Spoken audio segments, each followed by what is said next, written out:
Ton போஸ்கோனுடைய திருவிழா. உங்கள் அனைவருக்கும் இந்த நேரத்தில் டொன் போஸ்கோ விழா வாழ்த்துக்களை தெரிவித்துக் கொள்வதில் மகிழ்ச்சி அடைகின்றேன்.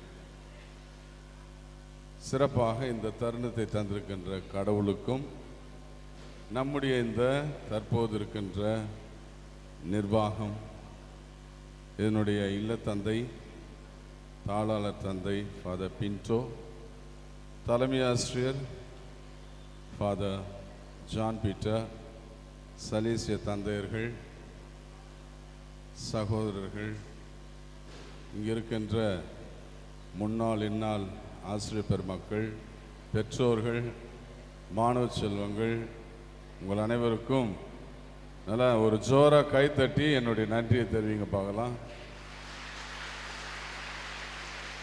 இன்னும் சத்தமா. ஓகே. ஆக்சுவலாக இல்லத்தந்தை அவர்களுடைய சார்பாக நம்முடைய தலைமை ஆசிரியர் அவர்கள் என்னை ஒரு 3 நாட்களுக்கு முன்பாக அழைத்து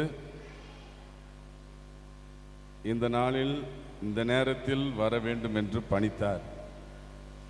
அங்கும் டொன் போஸ்கோ மேல்நிலைப்பள்ளி, ஆகவே அங்கும் விழாதான்.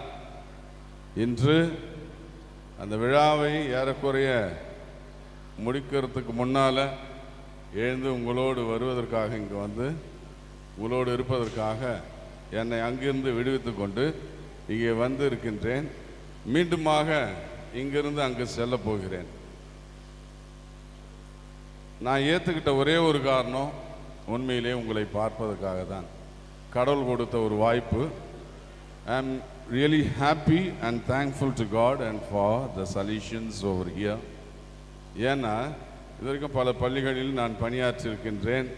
இந்த முறை முதன்முறையாக பணியாற்றிய பள்ளியில் திரும்ப வந்து பரிசு வழங்குவதற்கு, உங்களை பார்ப்பதற்கு ஒரு வாய்ப்பு இப்பொழுது கிடைத்திருக்கின்றது. இதை மிகப்பெரிய ஒரு வாய்ப்பாக நான் கருதுகின்றேன். ஆக்சுவலாக வெரி என்ன சொல்கிறது, ஹார்ட் ஃபில்டு வித் ஜாய். நான் வந்து இறங்கும் போதே ஆக்சுவலாக உங்களுடைய சப்தம் கேட்டவொன்னே அது அப்படியே எனக்கு ஒரு ஸ்பெஷல் மியூசிக்காக இருந்துச்சு. உங்களுடைய நீங்கள் வருந்த உடனே அழைச்சி உடனே நான் என்னுடைய நீட்ஸுக்காக தான் போனேன். அப்புறம் இன்னும் கொஞ்சம் சாப்பிட சொல்லியெல்லாம் அப்படியே உட்காந்து இருந்துட்டேன். இருந்தாலும் பரவாயில்லை, உங்களை சந்திப்பதிலே மகிழ்ச்சி. உங்களை சந்திக்கிறதுல, உங்களை பார்க்கறதுல, குறிப்பாக இங்கே வந்து ஒவ்வொரு பிள்ளைங்களும் ப்ரைஸ் வாங்கும்போது, அவங்களுக்கு ப்ரைஸ் கொடுக்கும்போது அந்த பிள்ளைகளெல்லாம் நினைவு கூர்ந்து அவர்களை பாராட்டுவதற்கு கிடைத்த வாய்ப்பு கடவுளிடம் நான் நன்றி செலுத்துகின்றேன். நீங்கள்லாம் நல்லா மகிழ்ச்சியாக இருக்கீங்களா? ஆமாம். ஒரு பெரிய உரையெல்லாம் இப்போ நான் நிகழ்த்த போகிற ஒரு நிலையில் இல்லை. வழக்கமாக நான் ரொம்ப நேரம் பேசுவேன் இல்லையா? கரெக்ட் தானே? நீங்கள் பேசினாலும் நீங்கள் கேட்பீங்க, நீங்கள் நல்ல பசங்க. ஆனால் நாங்கள் பேசலை, கவலைப்படாதீங்க. ரொம்ப பேச போகிறதில்ல. அது இன்விடேஷனில் போட்ட அந்த ஒரு ஷார்ட் மெசேஜ், அது இந்த ஆண்டினுடைய விருது வாக்கு. அந்த விருது வாக்கினுடைய ஒரு செய்தியை மட்டும் உங்களோடு பகிர்ந்து கொண்டு நான் போயிடலாம் அப்படின்னு ஆசைப்படுறேன். அதை சார்ந்து ஒரு என்ன சொல்கிறது, ராகத்தில் போட்டு சில செய்தி உங்களுக்கு கடைசியாக சொல்லிடுறேன். ஓகே. இந்த ஆண்டு ஆங்கிலத்தில் சொல்லப்படுது anchored in hope அப்படின்னு சொல்லிட்டு, anchored in hope அப்படின்னு சொல்லி அழகான ஒரு வார்த்தை. அது தமிழாக்கம் செய்ய முயற்சி பண்ணுறாங்க. ஆனால் அந்த தமிழ் ஒத்து வருதான்னு எனக்கு தெரியல. ஹோப்புன்னா உங்களுக்கு தெரியும்ல, ஹோப்புன்னா என்ன? எதிர்நோக்குன்னு தமிழில் சொல்கிறாங்க. ஆனால் எதிர்நோக்குன்றதை நான் சரியாக சொல்லலாமா எனக்கு தெரியல. ஆனால் அதை ஹோப்பாகவே வச்சுப்போம். நீங்கள்லாம் என்னுடைய ஹோப். ஷார்ட்டாக சொல்லணும்னா, நீங்கள்லாம் ஒரு 5 வருஷம் நான் பணியாற்றியிருக்கேன். உங்கள் மீது என்னுடைய நேரத்தையும் என்னுடைய உடனிருப்பையும் கடவுள் கொடுத்த ஒரு விதமான வழிகாட்டலையும் உங்களோடு பகிர்ந்து இருக்கின்றேன். இங்கே இருக்கின்ற சலேசிய குழுமத்தோடும் ஆசிரியர் பெயர் மக்களினுடைய ஒத்துழைப்போடும் என்னால் முடிந்ததை உங்களோடு நான் பகிர்ந்திருக்கின்றேன். அந்த பகிர்தலினுடைய ஒரு எதிர்பார்ப்பு, ஹோப், நம்பிக்கை. அந்த நம்பிக்கை என்னன்னா, எதிர்வரும் சமூகத்தை நீங்கள் ஏதோ ஒரு வகையில் பிறருக்கு ஒரு கேட்குறீங்களா? நீங்கள் கேட்கலன்னா பட்டன் முடிச்சுட்டு போயிடுறேன். நீங்கள் பேசினா எனக்கு பேச வராது. உங்களுக்கு தெரியும்ல, எனக்கு ஒரு சிக்னஸ் இருக்குது, தெரியுமா தெரியாதா? நீங்கள் பேசினா நான் பேச மாட்டேன். நான் ஷார்ட்டாக முடிக்கிறேன்னு சொல்லிட்டேன் உங்களுக்கு. அதெல்லாம் நீங்கள் நம்பிக்கையாக இருக்கலாம், உங்களுக்கு ஷார்ட்டாக நான் முடிச்சுடுறேன். நல்ல வேலை ஹெட்மாஸ்டர் ஃபாதர் பார்த்து நாடகம்லாம் முடிச்சுட்டு வரும்போது உங்களுடைய லெவல் வேறு மாதிரி இருக்கும்னு நினச்சி கொஞ்சம் சேஞ்ச் பண்ணி உடனே பேசிடுன்னாரு. ரொம்ப சந்தோஷம். I thank him for that. இந்த நம்பிக்கை, நீங்கள் இந்த சமூகத்தினுடைய நம்பிக்கை, இந்த பள்ளியினுடைய நம்பிக்கை, எங்களுடைய நம்பிக்கை, இந்த நிறுவனத்தினுடைய நம்பிக்கையாக நீங்கள் இருக்கின்றீர்கள். நம்பிக்கைன்றதுன்னா, நம்மளை யாருன்னா நம்பினாங்கன்னா அவங்களுக்கு ஏதோ ஒரு வகையில் நாம் ஒரு ஒத்தாசையாக இருக்கிறோம் அப்படின்னு சொல்லிட்டு. ஸோ நம்பிக்கையில் இளைஞர்களோடு திருப்பயணிகளாக அப்படின்னு அந்த விருதுவாக்கு சொல்லியிருக்காங்க. அதனால் நீங்கள் யாருடைய நம்பிக்கையாக இருக்க போறீங்க? நான் எனக்கு சொன்னேன், ஆனால் உங்களை யார் நம்பியிருக்காங்க? உங்களை யார் நம்பியிருக்காங்க? நான் உங்களை தான் கேட்குறேன். இப்போ பேசு, சொல்லுங்க, சத்தமாக சொல்லுங்க. உங்களை யாரு நம்பி இருக்காங்க? கேட்கல, சத்தமா, மொத்தமா? ஓகே, அவ்வளவுதான். சூப்பர், நீங்க பதில் சொல்லிட்டீங்க. உங்களுடைய பெற்றோருக்கு நீங்கள் நம்பிக்கையாக இருக்கின்றீர்கள்.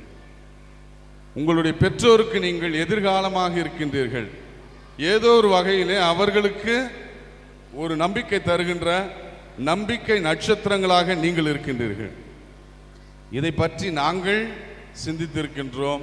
சலேசியர்களாகிய நாங்கள் இளைஞர்களுக்கு, குறிப்பாக ஏழை எளியவர்களுக்கு, ஒதுக்கப்பட்டவர்களுக்கு, ஒடுக்கப்பட்டவர்களுக்கு, விளிம்பில் இருக்கின்றவர்களுக்கு, கஷ்டப்படுறவங்களுக்கு, பெற்றோரை இழந்தவர்களுக்கு, தந்தையை இழந்தவர்களுக்கு, குடும்பத்திலே சிதறுண்டவர்களுக்கு நாங்கள் நம்பிக்கையாக இருக்க வேண்டும் என்று தொன்போஸ்கோவுடைய வழியில் நாங்கள் ஏதாவது ஒன்று சொல்லிட்டு இருக்கணும், செஞ்சுட்டு இருக்கணும்னு நாங்கள் யோசிக்கிறோம்.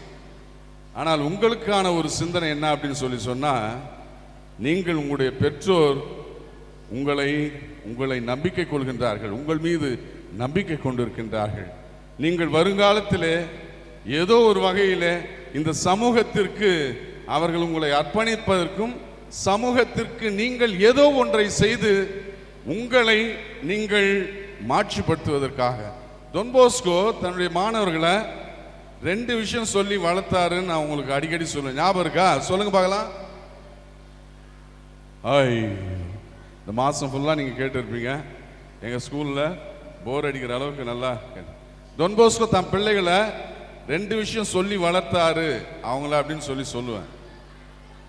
சொல்லு, கரெக்ட் தான், சொல்லு. நாட்டுப்பற்று, சொல்லுங்க. தெய்வப்பற்று, இறைப்பற்று. இறைப்பற்று உள்ளவர்களாக, நாட்டுப்பற்று, அந்த இறைப்பற்று உள்ளவர்களாக நாம் வளர்ந்தோம் என்று சொன்னால் நாட்டிற்கு நல்லவர்களாக, நாட்டிற்கு நேர்மையான குடிமக்களாக வாழ முடியும் அப்படின்னு அவர் சொன்ன வார்த்தை நல்ல கிறிஸ்தவர்கள் நேர்மையான குடிமக்கள் என்று சொன்னார். ஏன்னா அவர் இருந்த இடத்துல கிறிஸ்தவர்கள் மட்டும் இருந்தார்கள். ஆனால் நாம் வாழ்கின்ற சூழலில் எல்லோரும் இருக்கின்றதுனால பொதுவாக இருக்கக்கூடிய கடவுள் பற்று, நாட்டுப்பற்று, இந்த 2ஐ நாம் செய்கின்றதாக இந்த கல்வி இருக்க வேண்டும். இந்த கல்வியினுடைய எதிர்நோக்கம் அல்லது இந்த கல்வியினுடைய நம்பிக்கை என்ன என்று சொன்னால், இந்த மண்ணிலே நீங்கள் கடவுளுடைய பற்றாளர்களாக, எவன் ஒருவனுக்கு கடவுள் பற்று இருக்கின்றானோ அவன் தவறுகளை செய்ய மாட்டான், அட்லீஸ்ட் குறைத்துக் கொள்வான். கடவுள் பற்றிலே வளர்கின்றவன் அவன் எப்பொழுதுமே தவறுகளை அதிகமாக செய்வதிலே நாட்டம் கொள்ள மாட்டான்.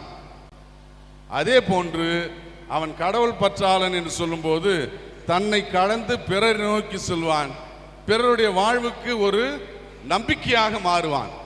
அதுதான் டொன் பாஸ்கோ கொடுத்தது. ஆகவே இந்த நாளில் உங்களுடைய பெற்றோர் உங்ககிட்ட ஒரு நம்பிக்கை வச்சிருக்காங்க, அதுதான் உங்களுக்கு சொல்லக்கூடியது.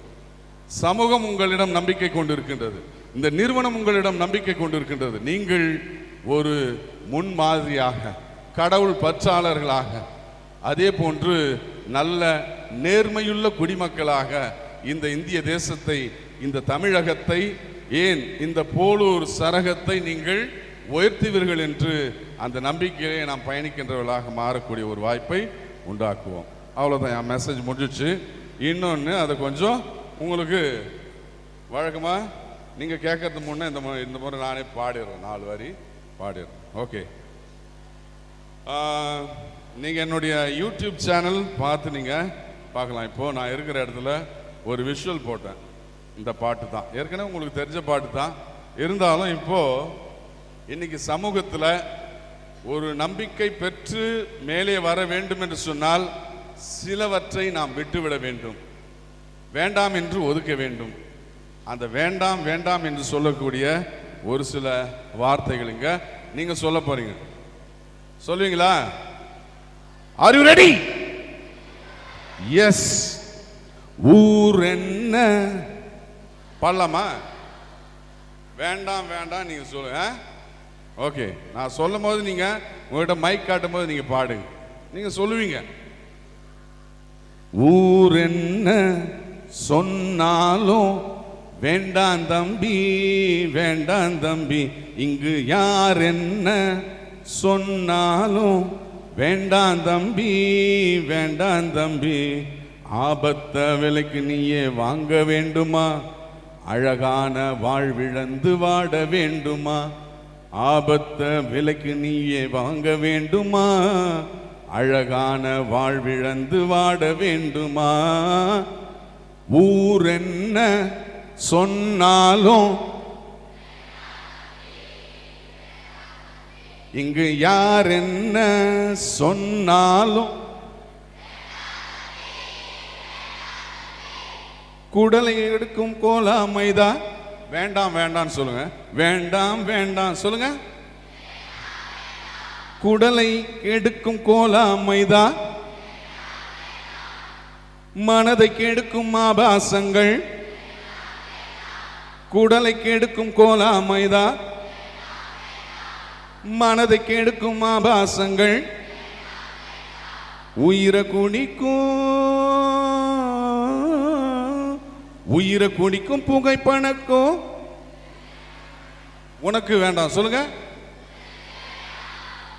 நம்ம குடிய கெடுக்கும் மது பழக்கம் நமக்கு வேண்டாம்.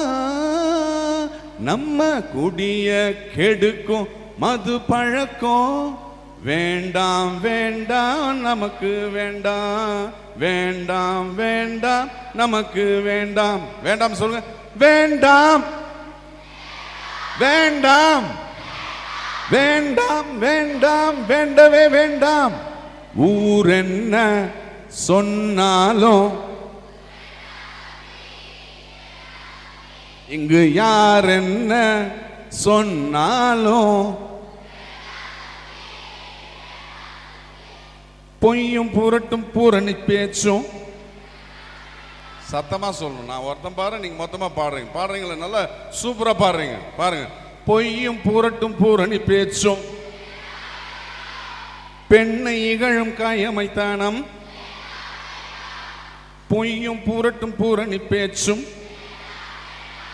பெண்மை இகழும் காயமைத்தானம். சாதி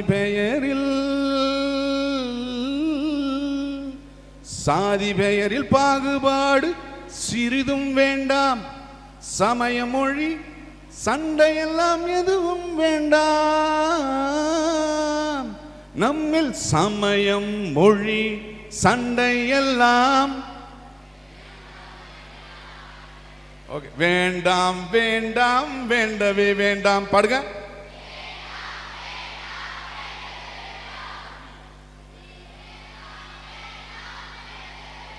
ஊர் என்ன சொன்னாலும் இங்கு யார் என்ன சொன்னாலும் இந்த பாட்டினுடைய நோக்கம், நிறைய பிள்ளைங்க இன்னைக்கு ஸ்கூல்ஸில் அங்கேயும் இங்கேயும் எங்கேயும் இந்த பழக்கங்களால் சிக்கி தவிக்கிறீங்க. இந்த பழக்கங்கள்லேருந்து விடுபடுறதுக்காக தான் நிறுவனம் ஒரு கவுன்சிலர், தந்தையர்கள் கவுன்சிலிங்காக தயாராக இருக்காங்க, எல்லாமே இருக்காங்க. சென்று உங்களுடைய கஷ்டங்களை சொல்லி நீக்கி சிறந்த சமூக சிற்பிகளாக வாழ உங்கள் ஒவ்வொருவரையும் வாழ்த்துகின்றேன். வாய்ப்பிற்கு நன்றி கூறி விடைபெறுகின்றேன். Thank you. God bless you all.